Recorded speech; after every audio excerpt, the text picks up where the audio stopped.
Arya Manggada, seri Menjenguk Cakrawala, Jilid 4, bagian 2. Sambil memandangi dedaunan yang bergerak-gerak di gerakan angin, Manggada berkata hampir kepada dirinya sendiri. Satu tantangan yang harus diatasi, tapi kita tidak dapat membiarkan upacara saat itu dibiarkan begitu saja. Tetapi bukannya tanpa perhitungan, berkata Ki Wiradadi. Aku memang merasa wajib untuk mengambil anakku, dan jika mungkin gadis-gadis yang masih ada, tapi aku harus memikirkan cara yang terbaik untuk melakukannya. Kalian masih terlalu muda untuk melakukan tugas yang sangat berat ini. Kemungkinan yang paling pahit dapat terjadi, mati di Silaksana.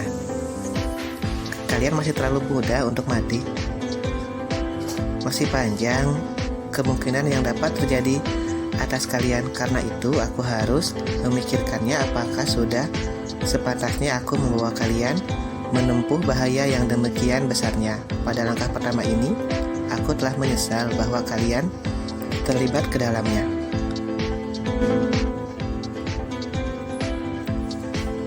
Untunglah bahwa kalian memiliki bekal yang cukup tinggi sehingga kalian dapat lolos dari maut. Bahkan tanpa kalian, aku pun tidak dapat meninggalkan tempat ini, karena aku tentu sudah terbaring mati. Merekalah yang akan berdiri sambil mengamati mayatku, berkata Ki Wiradadi. Jangan berkata begitu, Ki Wiradadi, berkata Manggada. Bukan salah Ki Wiradadi bahwa kami berada di sini.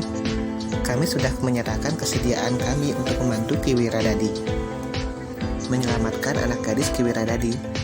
Tetapi yang lebih penting lagi, menghancurkan kepercayaan yang sesat itu. Seperti yang sudah aku katakan, kita bukannya tidak berperhitungan, sahut Ki Wiradadi. Namun kemudian dengan serta-merta ia berkata selanjutnya, bukan maksudku untuk menolak uluran tangan kalian. Aku merasa sangat berterima kasih. Bahkan seandainya sampai sekian pun aku sudah merasa berhutang budi kepada kalian. Tetapi yang justru aku pikirkan adalah keselamatan kalian untuk selanjutnya. Jika terjadi sesuatu atas kalian berdua atau salah seorang di antara kalian, aku akan merasa bersalah. Tetapi Manggada menggelengkan kepalanya, katanya, ini adalah pilihan kami sendiri, Ki Wiradadi. Jangan menyalahkan diri jika terjadi sesuatu atas kami. Hanya dengan mengabdikan diri kepada kemanusiaan, maka ilmu yang selama ini kami pelajari akan berarti. Ki Wiradadi menarik nafas dalam-dalam. Ia sudah berusaha memberikan peringatan kepada kedua anak muda itu. Tetapi kedua orang anak muda itu nampaknya sudah bertekad bulat untuk meneruskan perjalanan. Apapun yang akan terjadi kemudian, namun bagaimanapun juga, kehadiran kedua orang anak muda itu telah menjadi beban bagi Ki Wiradadi, meskipun ia sangat memerlukannya. Setelah menyeberangi hutan Jatimalang bersama kedua orang anak muda itu, Ki Wiradadi baru melihat ancaman yang sebenarnya, meskipun mereka dapat mengalahkan hambatan pertama. Tapi menurut perhitungan Ki Wiradadi, hambatan demi hambatan akan mereka hadapi lagi. Bahkan akhirnya mereka akan sampai kepada orang yang bernama Legdagati itu. Karena itu bagaimanapun juga ia wajib mengatakannya. Anak-anak muda, puncak dari perjalanan ini tentu akan membawa kita kepada orang yang bernama Panembahan Legdagati. Tentu orang yang mumpuni segala macam lahir dan batin, meskipun agaknya ia berpijak kepada ilmu sesat. Ya, tetapi apa yang boleh buat, desis Manggada. Aku tidak dapat membayangkan apa yang akan terjadi atas kalian, desis Ki Wiradadi. Namun sebelum anak-anak muda itu menjawab, tiba-tiba terdengar suara, kau benar Kisanak. Ilmunya sangat tinggi, seakan-akan tidak terjangkau langit. Ketiganya terkejut ketika mereka berpaling ke arah suara itu. Dilihatnya seorang tua berjanggut putih melangkah terbungkuk-bungkuk dari sebongkah batu besar. Kemudian dengan tenangnya duduk di atas batu di hadapan mereka bertiga. Ketiga orang itu menjadi berdebar-debar. Apakah orang itu yang bernama disebut Panembahan Legdagati? Sejenak ketiga orang itu termangu-mangu, namun rasa-rasanya jantung mereka berdegup semakin cepat. Baru sejenak kemudian Ki Wiradadi melangkah maju sambil bertanya, "Siapakah kau Kisanak? Apakah kau orang yang disebut Panembahan Legdagati?" Orang itu seakan-akan tidak mendengar pertanyaan Ki Wiradadi. Bahkan ia pun berkata, "Aku melihat bagaimana kalian bertiga membunuh orang-orang dari Padepokan Legdagati. Kami membunuhnya bukan karena sebab," jawab Ki Wiradadi. "Aku mengerti kalian membunuh karena kalian tidak mau diusir begitu saja dari lingkungan yang menurut Panembahan Legdagati adalah lingkungan kekuasaannya. Hutan Jatimalang, lereng Gunung Laung adalah daerah yang dikuasai Panembahan itu." "Daerah yang begitu luas?" bertanya Ki Wiradadi. "Jarak antara Jatimalang dan puncak Gunung Laung adalah terlalu luas untuk satu padepokan. Tetapi daerah yang sudah digarap itu terlalu banyak. Daerah seluas ini terdiri dari padang rumput, hutan perdu, dan hutan pegunungan yang lebat. Daerah berbatu-batu dan padang ilalang. Hanya beberapa bagian dari daerah seluas ini yang dapat dijadikan tanah persawahan," jawab orang tua itu. Ki Wiradadi mengangguk-angguk, tetapi ia pun bertanya, "Kisanak belum memberikan jawaban. Siapakah Kisanak sebenarnya?"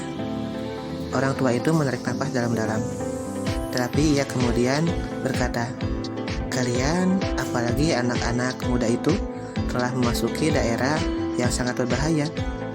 Yang terjadi barulah sebuah perkenalan. Kalian akan segera menjumpai kesulitan yang lebih besar. Katakan, apakah kau yang disebut Panembahan Legdagati?" desak Manggada. Orang itu masih belum langsung menjawab, tetapi ia berkata, "Jalan ini adalah jalan induk menuju ke padepokan itu. Padepokan itu sendiri masih jauh, tetapi di beberapa tempat cantrik berada menggarap sawah yang tersebar peternak dan membuat kolam ikan. Jarang sekali orang-orang padepokan ini keluar lingkungan mereka. Maksudku, jarang sekali orang-orang ini melintasi hutan Jatimalang dan berhubungan dengan orang luar, kecuali saat mereka mengambil gadis-gadis potong Laksana." Orang tua itu mengerutkan keningnya.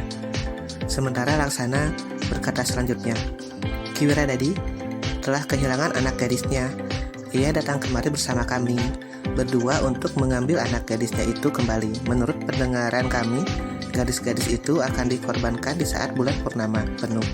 Nah, sebelum purnama penuh, datang beberapa hari lagi, kembalikan gadis itu." Orang tua itu termangu-mangu sejenak, namun kemudian katanya, "Jadi kalian datang untuk mengambil seorang gadis?" "Iya, anak Ki Wiradadi ini.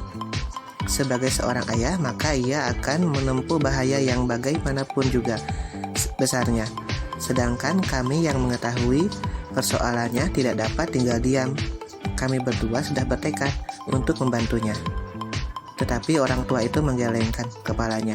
Katanya, "Sulit bagi kalian untuk membebaskan gadis yang sudah ada di tangan Panembahan Legdagati, sebab Panembahan itu Legdagati mempunyai banyak pengikut, meskipun beberapa orang di antara mereka tidak lebih dari orang-orang yang telah terbunuh, tetapi jumlahnya terlalu banyak, dan beberapa orang mempunyai ilmu yang sangat tinggi. Apalagi Panembahan Legdagati itu sendiri." "Ada yang kau lupa Kisanak," berkata Manggada. "Betapapun tinggi ilmu seseorang, namun ia masih tetap di bawah kuasa yang maha agung. Jika orang berilmu tinggi itu telah menempuh jalan sesat, maka akan datang murka yang maha agung itu atasnya. Karena itu kami tidak gentar. Jika kami terbunuh di tempat orang yang berilmu sesat itu, maka kematian kami bukannya sia-sia. Kami telah menunjukkan kepada orang-orang itu bahwa kepercayaannya mendapat tantangan, sehingga pada akhirnya orang itu akan langsung berhadapan dengan lantaran kuasa yang maha agung itu sendiri." Orang tua itu menarik napas dalam-dalam. Katanya, "Agaknya kau mempunyai lambaran kepercayaan yang kokoh. Aku yakin akan seperhidupku. Aku percaya akan tangannya yang adil dan kuasa tanpa batas," sahut Manggada. "Meskipun kami bukan orang-orang berilmu, tapi kuasanya akan mungkin mempergunakan ujung panahku untuk menyelesaikan kegiatannya yang sesat. Manggada berhenti sejenak, namun tiba-tiba ia bertanya menghentak, "Kaukah Panembahan Legedagati yang sesat itu?" Akhirnya orang itu menggeleng. Katanya, bukan akulah orang yang kau cari." "Jadi siapakah kau?" bertanya Manggada mendesak. Orang itu termangu-mangu sejenak. Dipandanginya puncak Gunung Laung yang kebiruan, masih jauh meskipun mereka sudah berada di lereng. "Sebut namamu atau gelarmu, Kisanak." Ki Wiradadi pun telah mendesaknya pula. Orang itu akhirnya berkata, "Orang-orang memanggilku Ki Ajar Pangukan." "Pangukan?" ulang Laksana. Orang itu mengangguk. Namun tiba-tiba Laksana berkata, "Jadi kau adalah orang Panembahan Legedagati yang mendapat tugas untuk mengamati jalan menuju ke padepokannya." "Kenapa kau menganggap begitu?" bertanya orang tua itu. "Namamu Pangukan, orang yang sering mengamati sesuatu," jawab Laksana. Orang itu tersenyum. Katanya, "Ketika aku menggantikan kedudukan guruku, aku disebut Ajar Pangukan. Aku tidak berpikir begitu jauh mengenai arti namaku itu." Dengan baik, orang itu berhenti sejenak. Namun tiba-tiba ia pun berkata, "Tetapi mungkin kau benar, anak muda. Tugasku memang mengamati, melihat-lihat, sebagaimana aku melakukan sekarang." "Jadi kau mengakui bahwa kau salah seorang murid Panembahan Legedagati?" bertanya Laksana. Orang itu tersenyum. Katanya, "Kau masih terlalu muda. Berhati-hatilah. Kau harus mencoba mengendalikan diri menghadapi persoalan yang berat." "Kau belum menjawab," desak Laksana. "Sudah berkali-kali aku katakan, aku bukan Panembahan Legedagati, juga bukan muridnya atau orangnya, atau orang yang pernah berhubungan dengan Panembahan Legedagati itu," jawab Ki Ajar Pangukan. "Aku justru sedang mengamati tingkah laku orang-orang dari daerah ini. Sudah beberapa bulan aku berada di sini." "Oh," Ki Wiradadilah yang bergeser. Nada suaranya berubah. "Apakah kau berkata sebenarnya?"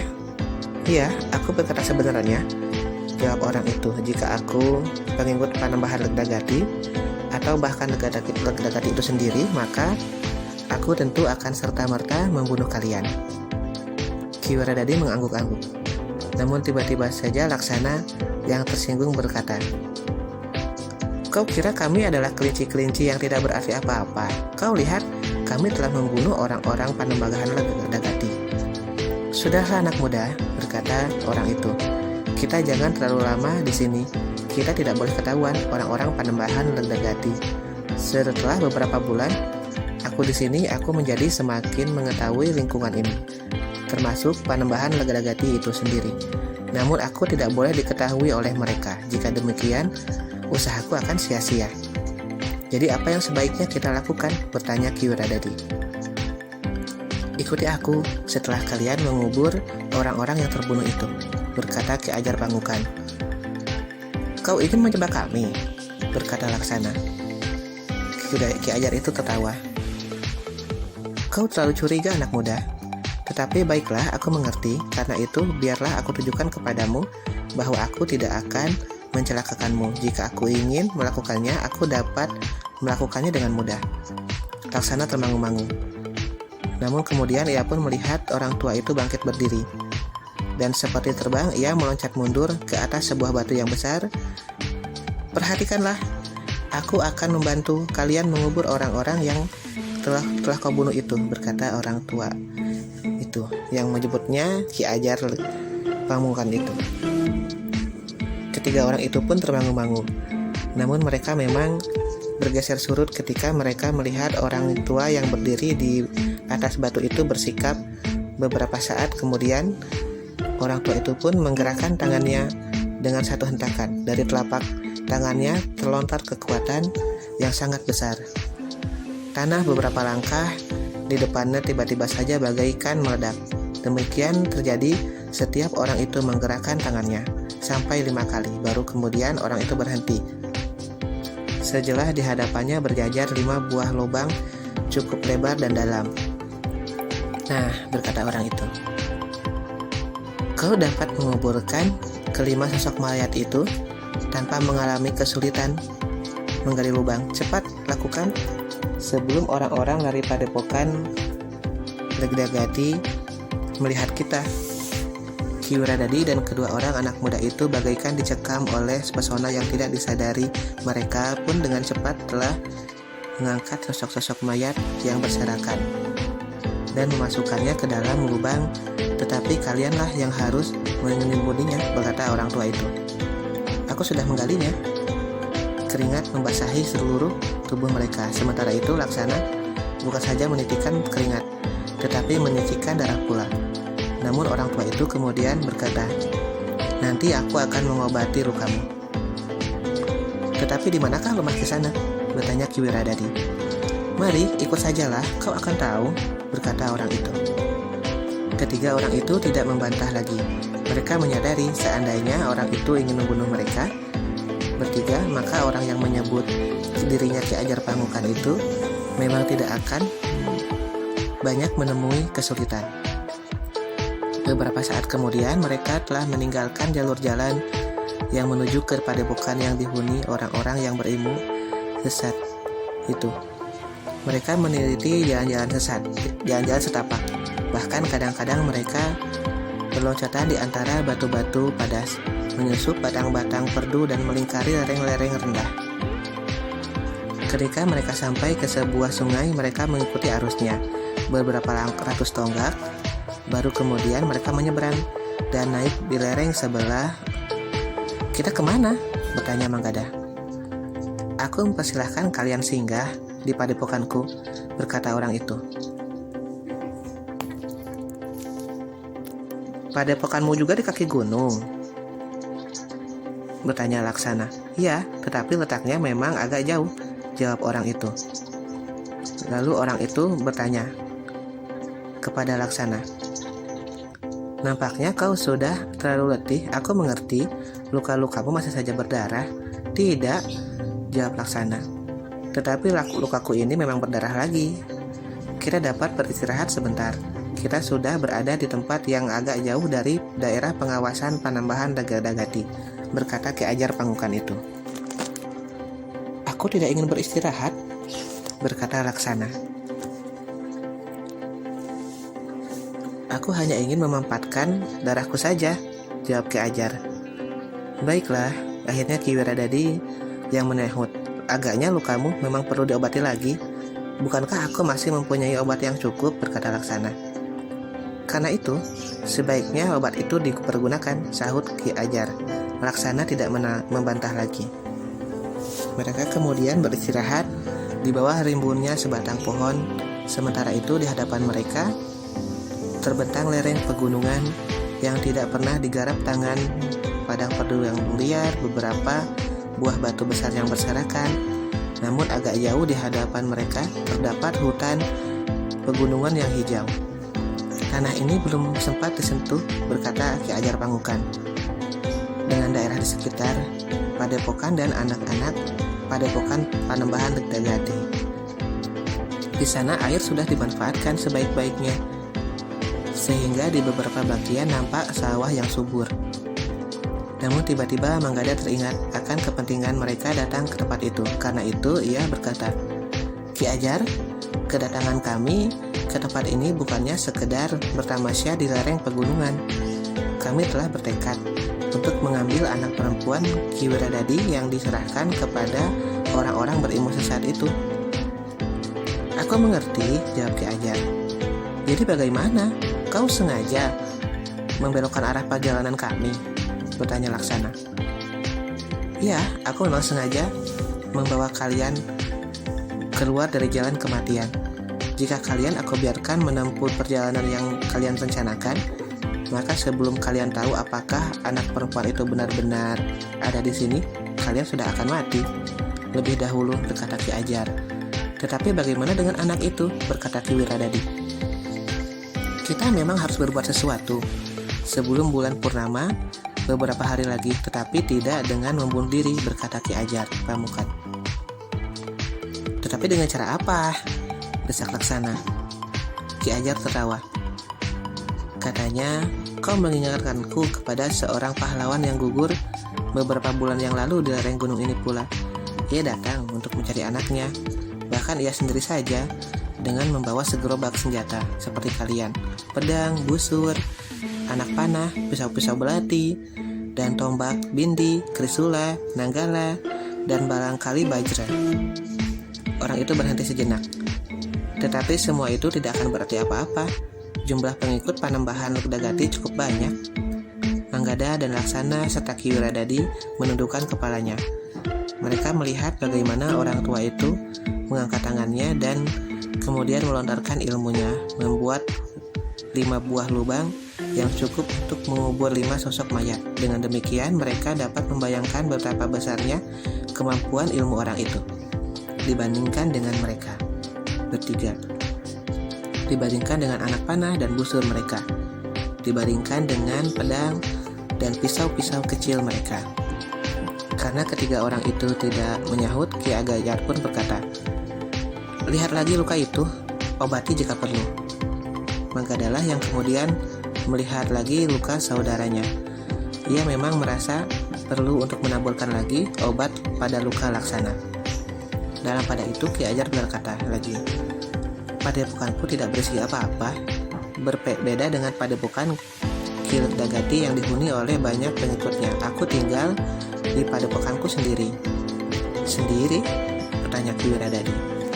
Ki Ajar Pangukan berkata, katanya dengan nada rendah, "Ya, sendiri. Jika aku tinggal bersama beberapa orang, maka kehadiranku di sini akan segera diketahui oleh sang Panembahan." Ketiganya tidak menjawab. Mereka kemudian meneruskan perjalanan. Padang perdu itu semakin lama semakin banyak. Ditumbuhi pepohonan yang cukup besar, pohon tinggi, pakis hutan, dan beberapa jenis pohon berduri. Ilalang pun tumbuh subur. Beberapa saat kemudian mereka melintasi sebuah parit yang berair bening. Namun mereka mendengar tidak jauh dari tempat itu terdapat sebuah gerojokan. Agaknya air itu mengalir sampai ke lereng yang agaknya sangat terjal. Ki Ajar nampaknya mengetahui bahwa ketiga orang itu sedang memperhatikan suara gerojokan itu. Katanya, "Kita memang akan pergi ke gerojokan itu." Ki Wiradadi termangu-mangu. Namun Ki Ajar berkata, "Marilah kita teruskan perjalanan kita. Sebelum senja kita harus sudah sampai." Ketiga orang itu mengadahkan wajahnya hampir berbang. Matahari memang sudah menjadi semakin rendah. Beberapa saat kemudian mereka berjalan, mereka memanjat tebing. Kemudian mereka meniti jalan-jalan sempit, meloncati bebatuan, dan sekali-sekali meluncur berpegangan rumput-rumput liar, sehingga mereka tiba di sebuah lembah yang diapit oleh lereng yang ditumbuhi oleh berbagai macam pepohonan besar dan kecil. Seakan-akan mereka memasuki lembah hijau subur, jauh berbeda dengan tanah-tanah gersang yang baru saja mereka lewati. Suara gerojokan itu semakin dekat. Akhirnya mereka sampai ke lingkungan yang basah, seperti rawa dangkal. "Itulah gerojokan itu," berkata Ki Ajar Pangukan. Gerojokan itu cukup tinggi. Parit yang tadi mereka seberangi meluncur dari atas tebing dan jatuh ke bawah, dan kemudian mengalir menyusuri lembah itu dan hilang ke dalam rimbunan pepohonan di lembah itu. "Marilah," berkata Ki Ajar Pangukan, "aku persilahkan kalian singgah di padepokanku."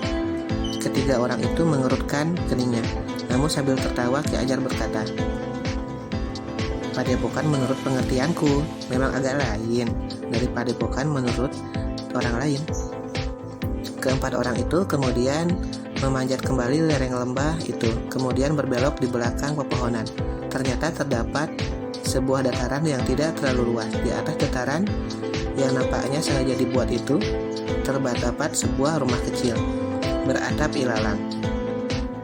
"Inilah padepokanku," berkata Ki Ajar sambil tertawa. Ketiga orang yang mengikutinya mengangguk-angguk.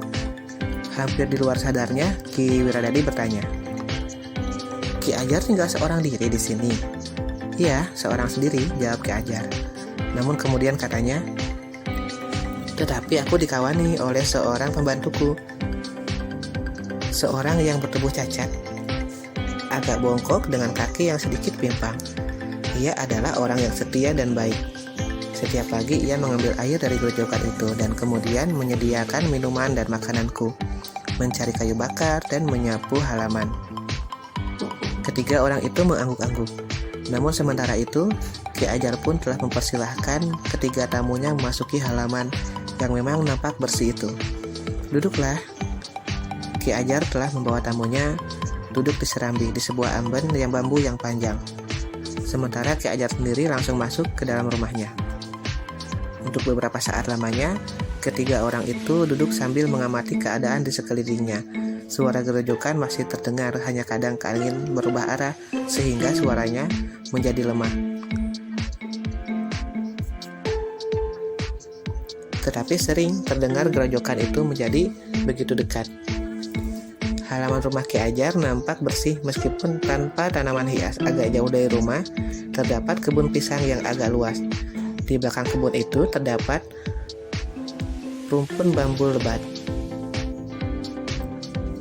Agaknya kebun di belakang rumah Ki Ajar itu berhubungan langsung dengan hutan yang tumbuh memanjang di sekitar kerojokan.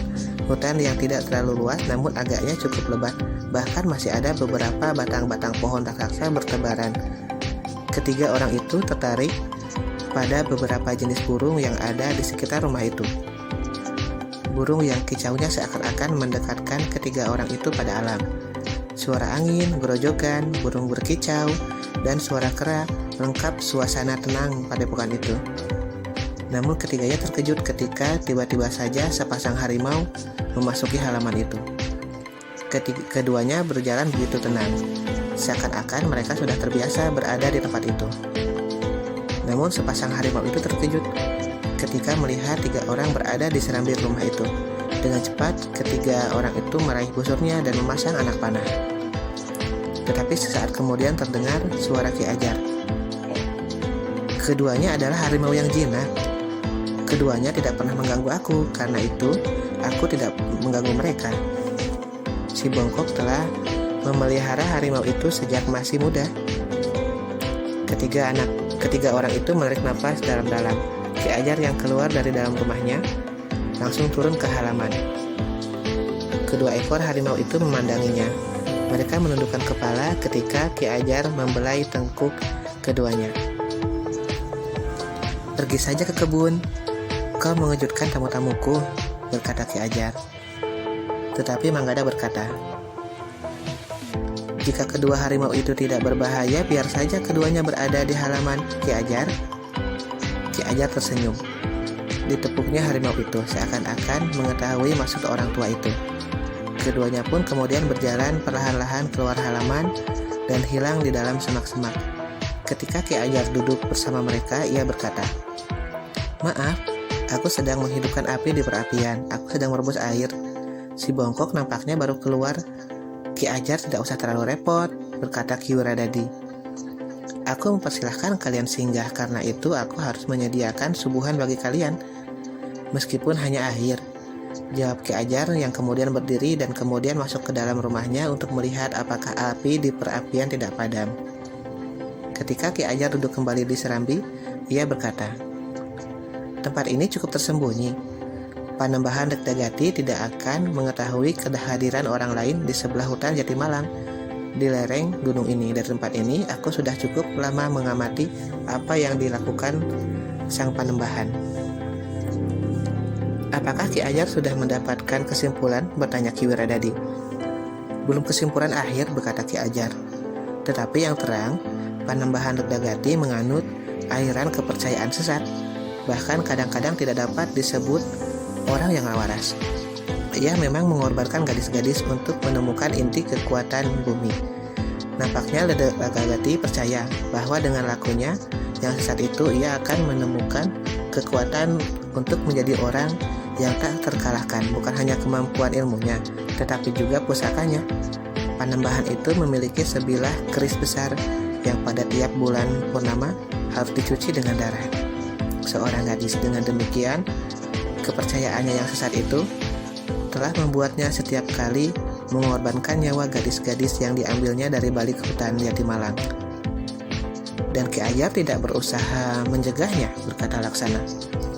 Bagaimana aku dapat mencegahnya? Sahut Ki Ajar. Jika aku mendekati induk padukuhannya, itu berarti aku akan membunuh diri. Jika hal itu telah Ki Ajar yakini, kenapa Ki Ajar tidak melaporkannya ke Pajang? Jika Pajang mengirimkan pasukannya segelar sepapan, betapapun kuatnya pertahanan Panembahan Legdagati, padepokannya tentu akan dapat dihancurkan, berkata Laksana. Ki Ajar tersenyum. Katanya, tidak mudah untuk meyakinkan Pajang bahwa hal ini terjadi di balik hutan Jatimalang. Tetapi pada peristiwa terakhir, hilangnya anak perempuan Ki Wiradati, persoalannya sudah dilaporkan kepada prajurit Pajang. Beberapa orang petugas sandi sedang berusaha memecahkan persoalannya. Bagaimana jika Ki Ajar memberikan keterangan kepada mereka sehingga mempermudah langkah-langkah yang akan diambil oleh para prajurit Pajang itu?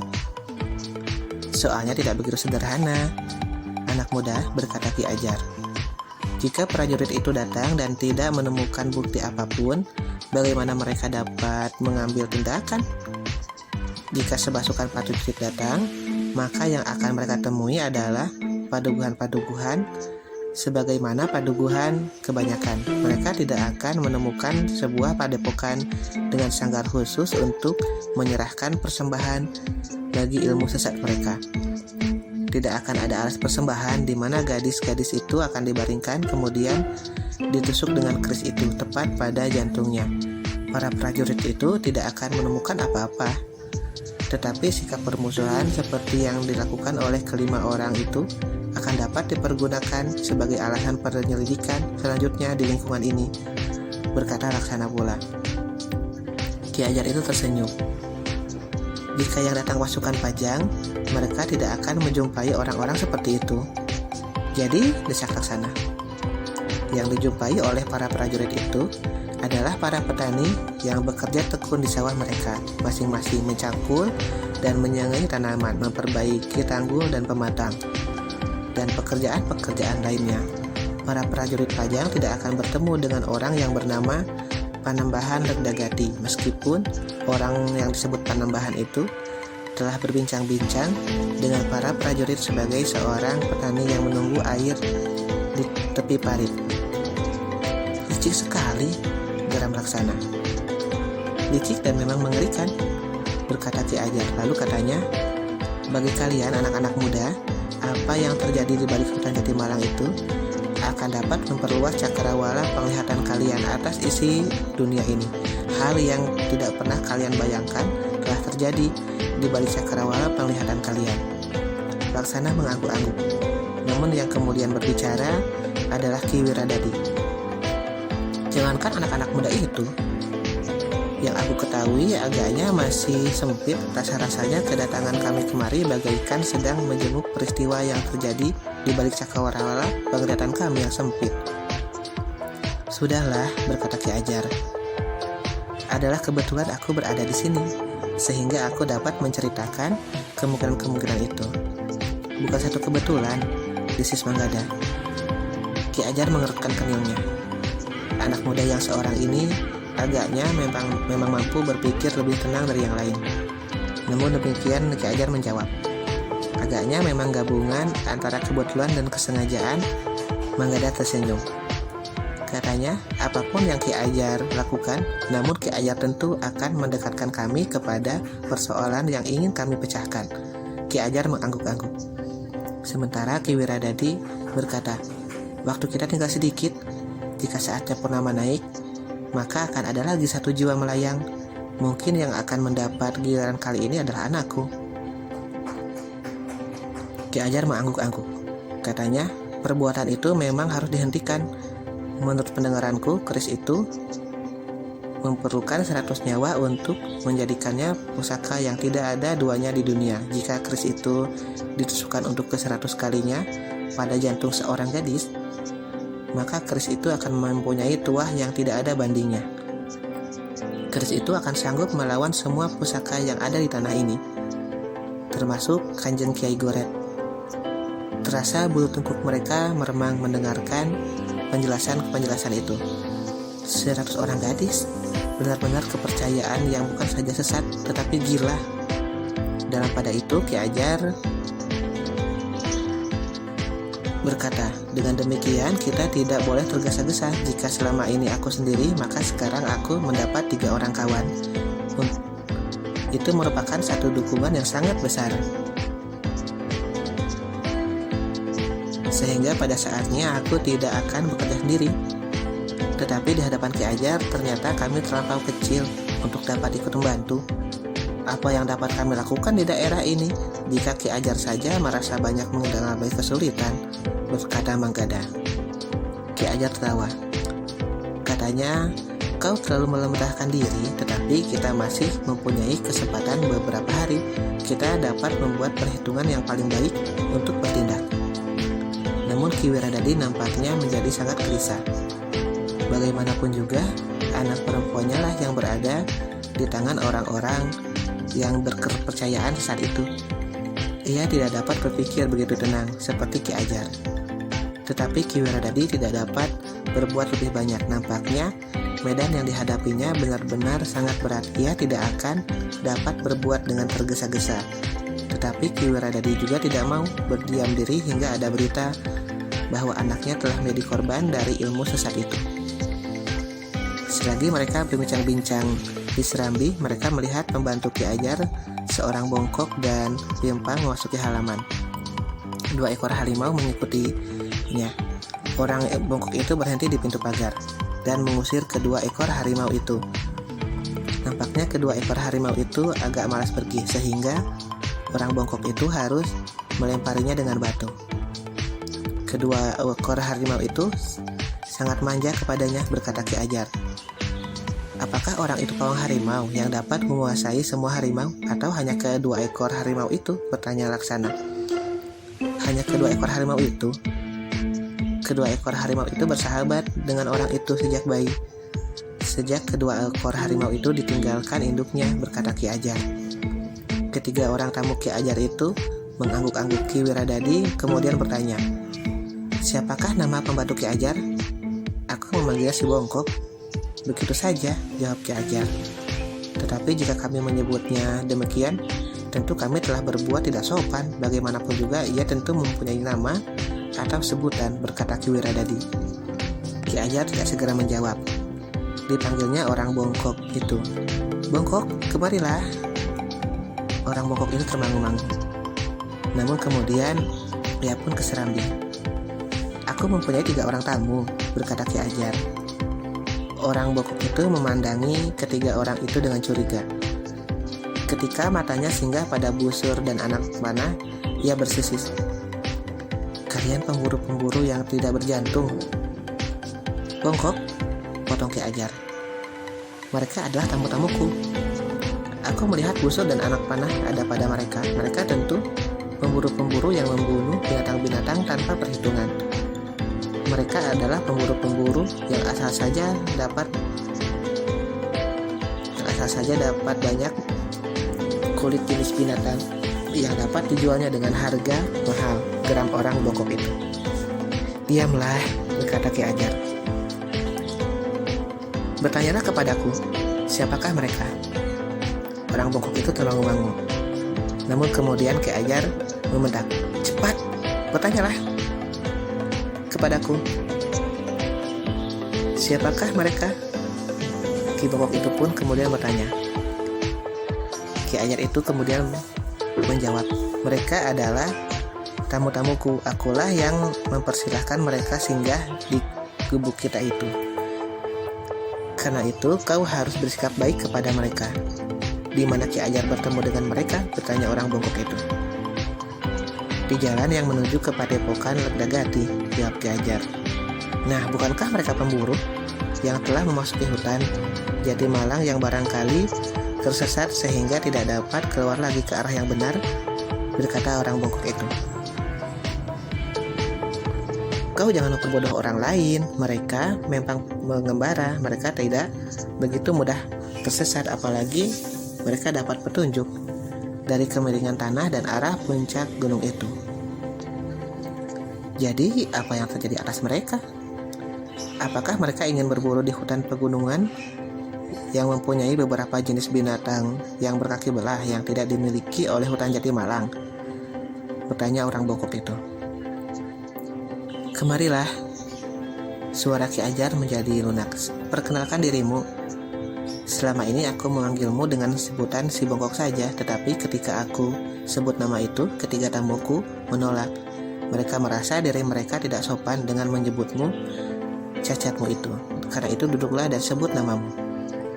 Kemudian kita berbicara tentang tamu-tamu kita, serta niat mereka. Orang bongkok itu termangu-mangu sejenak, namun kemudian ia duduk bersama mereka di serambi itu. Kau dapat mengukur betapa mereka mengetahui unggah-unggut meskipun mereka pengembara. Jika bukan mereka, aku kira tidak akan keberatan untuk memanggilmu dengan cacat tubuhmu itu.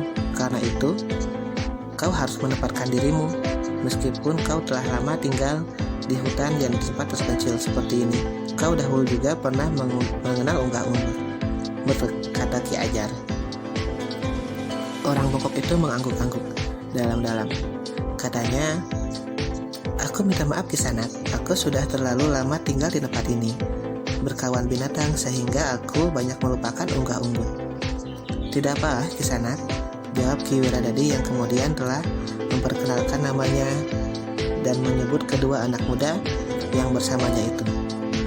Namun kemudian ia pun bertanya, jika Kisanak tidak berkeberatan, aku pun ingin tahu siapakah nama Kisanak. Orang bongkok itu termangu-mangu. Namun rasa-rasanya memang aneh baginya untuk menyebut namanya yang sudah lama sekali tidak diucapkan. Namun Ki Ajar berkata, kau tentu pernah punya nama. Orang bongkok itu mengangguk. Katanya, namaku di masa kecil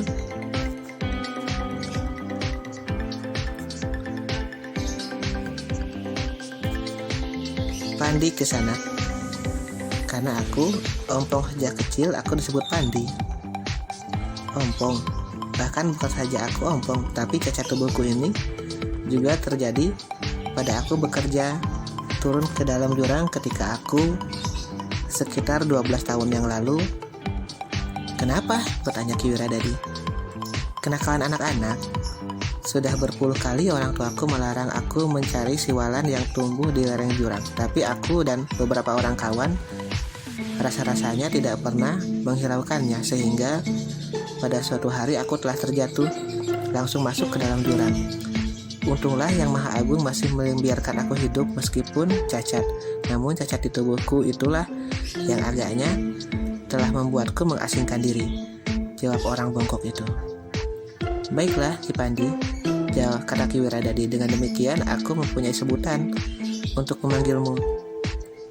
Ki Ajar kemudian memberitahukan kepada orang itu kenapa orang-orang itu telah melintasi hutan Jatimalang dan mendaki lereng Gunung Lawu.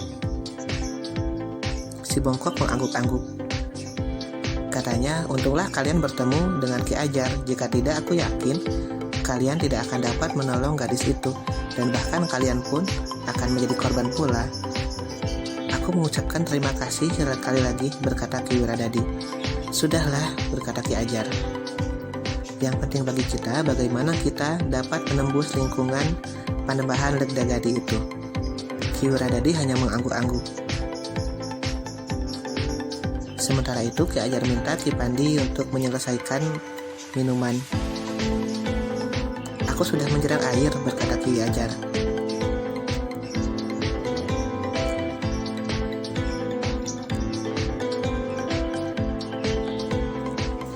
Ketika Ki Pandi masuk ke ruang dalam, Ki Ajar mengajak ketiga tamunya untuk berjalan-jalan di halaman rumahnya, melihat-lihat kebun di belakang sambil berbicara tentang kemungkinan yang paling baik yang dapat mereka lakukan.